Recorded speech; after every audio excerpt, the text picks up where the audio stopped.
Hello, नमस्कार, welcome. स्वागत है आपका हमारे चैनल बात पैसों की। और पैसों की जब हम बात करते हैं तो बात सिर्फ पैसों की नहीं होती है, पैसों के तरीकों की भी होती है। आज आपके साथ मैं शेयर करना चाहता हूं ऐसी न्यूज़ जो नई नहीं है, पुरानी हो गई, 2 दिन बासी हो गई।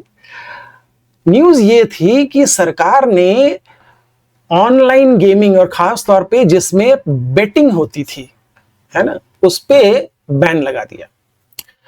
कौन से दो ऑनलाइन गेमिंग? आपको याद है अभी आईपीएल आया था तो इतनी सारी तो कंपनियां थी, ड्रीम 11, माई सर्कल 11 और मतलब कितने सारे 11 थे।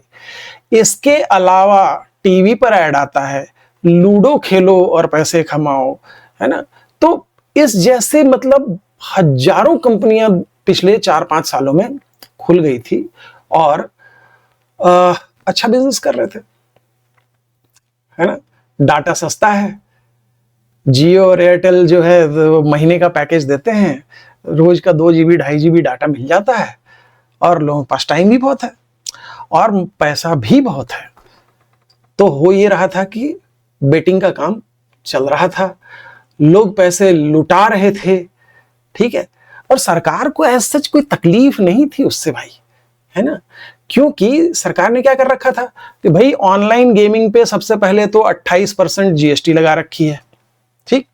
तो और वो भी अपफ्रंट, है ना, जब आप पैसा डालते हैं तो पहले 28% जीएसटी उसमें लग गई। और अगर आपकी किस्मत बहुत अच्छी रही, आप लाखों में एक हुए, जो कि आप डेफिनेटली लाखों में एक है, आप सभी लाखों में एक है ना। भारत की 145 करोड़ की आबादी में बिल्कुल बोल सकते हैं कि हर एक आदमी लाखों में एक तो है ही। लेकिन अगर आप लाखों में एक हुए और आपने पैसे जीत लिए तो सरकार इनकम टैक्स भी लगा रही थी 30%। तो सरकार को कोई तकलीफ नहीं थी। एक डेटा के मुताबिक मैं आपको वो डेटा दिखा देता हूं, जस्ट 1 मिनट होल्ड कीजिए, देखिए, ये देखिए डेटा। हाँ, तो ये डेटा जो कहता है, यहां पर देखिए कि as per the sources the online gaming industry paid 20,000 to 25,000 crore rupees as tax. बताइए, सरकार को कोई तकलीफ होगी क्या? बिल्कुल तकलीफ नहीं होगी, ठीक है। लेकिन फिर भी सरकार ने बैन लगा दिया। क्यों लगा दिया? क्योंकि सरकार अगर चरस, गांजा, अफीम इनको लीगल कर देना तो इससे ज्यादा टैक्स कमाएगी। सरकार ऐसा नहीं करती है ना। सरकार ने एक वो शराब लीगल कर रखी है, वही कम बड़ी आफत थोड़ी है जो आप इसको भी लीगल कर दे, है ना। तो चाणक्य जी ने कहा था कि जिस राज्य का राजा व्यापारी हो जाता है उस राज्य का पतन हो जाता है ना। मैंने नहीं कहा है, चाणक्य ने कहा है। तो सरकार ने बैन लगा दिया। अब इसको पर्सपेक्टिव में समझिए। आपको मालूम है कि हमारे देश में कितने लोग म्यूचुअल फंड में इन्वेस्टमेंट करते हैं? गेस करेंगे? 5.75 करोड़, 5.25 करोड़ लोग, ठीक है। और 2020 के बाद, कोरोना के बाद सबको स्टॉक मार्केट का चस्का लग गया है। तो डीमेट अकाउंट कितने हैं? लगभग 18 करोड़ के आसपास है। और आपको मालूम है कि इस देश में गेम खेलने, वो ऑनलाइन बेटिंग वाले गेम खेलने वाले कितने लोग थे? 28 करोड़। सरकारी डेटा है, मेरा डेटा नहीं है, ठीक है। 28 करोड़, 28 करोड़ लोग अपने पैसे को उस जुए में उड़ाने के लिए तैयार थे, जिससे वो ऑनलाइन गेमिंग कंपनियां पैसा बना रही थी, सरकार पैसा बना रही थी और लोग पैसे लुटा रहे थे। आपको क्या लगता है, 10 लोग गेम खेल रहे थे तो उसमें से जीतने कितने लोगों को जीतना था? 1, 2, 8 लोग हार रहे थे ना। पैसा डूब रहा था, ठीक है। और किसी को तकलीफ नहीं थी भाई, उन गेमिंग कंपनियों को तो कतई तकलीफ नहीं थी। सरकार को 20-22 हजार करोड़ पैसे मिल रहे हैं, टैक्स मिल रहा है। और ये तो सिर्फ जीएसटी वाला है, जो इनकम टैक्स जीतने पर जो 30% इनकम टैक्स लगता है वो अभी अलग है, ठीक है। फिर भी सरकार ने बैन लगा दिया। चलिए, सरकार ने जो किया बहुत अच्छा किया। मुद्दा ये नहीं है, मुद्दा ये है कि एक समय था, आज से 10-12 साल पहले की ही बात है, कि भारत इस चीज के लिए जाना जाता था कि हम लोग सेविंग बहुत करते हैं, अपने फ्यूचर के लिए सेविंग करते हैं। तो हम कहाँ चले जा रहे हैं?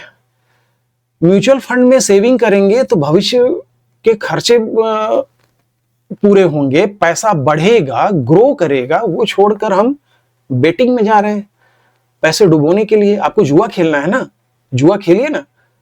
सरकार ने इतना बड़ा जुआ लीगल कर रखा है, स्टॉक मार्केट, ठीक है।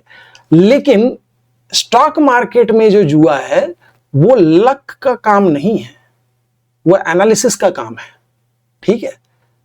और सरकार ने इसे लीगल कर रखा है।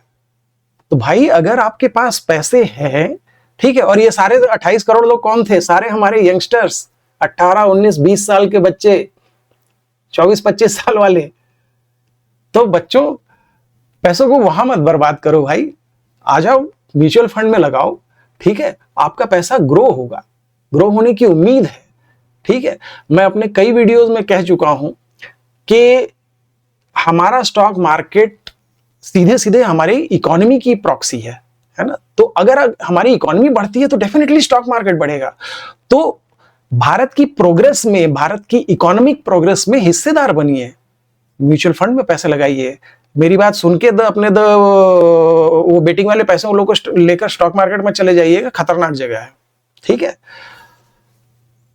मेरे घर में अगर बाथरूम में नल खराब हो जाता है तो मैं प्लम्बर को बुलाता हूं, खुद स्पैनर लेके चालू नहीं हो जाता हूं, है ना, क्योंकि प्लम्बर का काम प्लम्बर करता है, अच्छा करता है, ठीक है।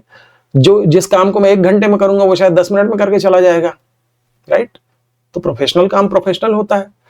तो स्टॉक मार्केट में डायरेक्ट मत जाइए, खतरनाक काम है। अगर आपके पास बहुत सारा टाइम है और आप सारी दुनिया की न्यूज पे ध्यान रख सकते हैं, एनालाइज कर सकते हैं, तो डेफिनेटली स्टॉक मार्केट में जाइए। लेकिन अगर आप सेफ तरीके से अपने पैसे को बढ़ते हुए देखना चाहते हैं तो म्यूचुअल फंड में पैसा लगाइए। और म्यूचुअल फंड में पैसा लगाने के लिए अपने म्यूचुअल फंड डिस्ट्रीब्यूटर से मिलिए, और म्यूचुअल फंड डिस्ट्रीब्यूटर आपके पास खुद ही आ जाएंगे, ठीक है। एक फोन कीजिएगा, मैं ही आ जाऊंगा, राइट। चलिए, इसी बात पे मुझे एक बड़ी अच्छी चीज याद आई। चलिए आपको एक फोटो दिखाता हूं, आप बताइए कितने लोग इसे पहचानते हैं।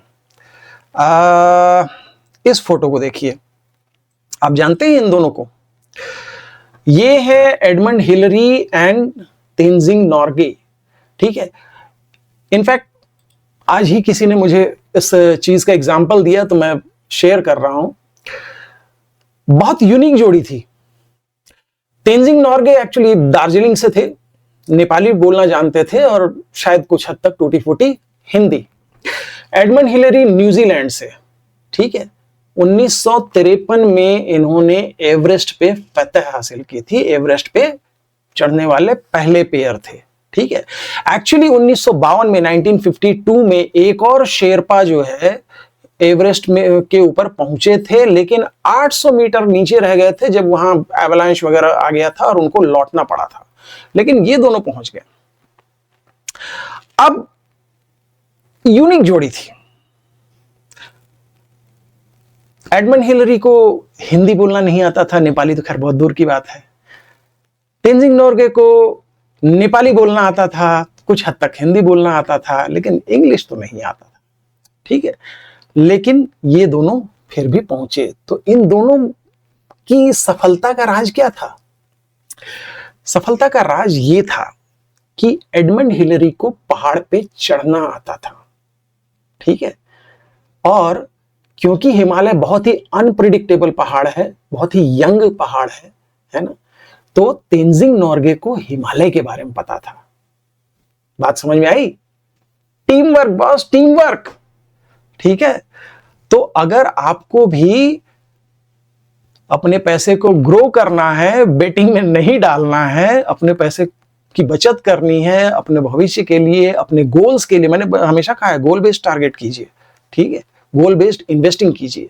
तो अगर आपको गोल पूरा करना है तो एक तेंजिंग नॉर्गे लगेगा, और वो है आपका म्यूचुअल फंड डिस्ट्रीब्यूटर। तो म्यूचुअल फंड डिस्ट्रीब्यूटर की सलाह पे थोड़ा सा भरोसा कीजिए, भारत की प्रोग्रेस, भारत की इकोनॉमी पे भी भरोसा कीजिए, और इन्वेस्ट जरूर कीजिए। यहाँ QR कोड दिया हुआ है, आप मुझसे संपर्क कर सकते हैं। नीचे ईमेल आईडी दी हुई है, आप वहां संपर्क कर सकते हैं। और देखिए, मेरी प्लीज प्लीज प्लीज मेरी बड़ी रिक्वेस्ट है कि इस चैनल को सब्सक्राइब जरूर कीजिए। बहुत सारे मेरे वीडियोस पे व्यूज बहुत सारे आते हैं, लेकिन सब्सक्राइबर बहुत कम है। तो ज्ञान बांटिए, चैनल सब्सक्राइब कीजिए और फिर मिलते हैं। Bye bye.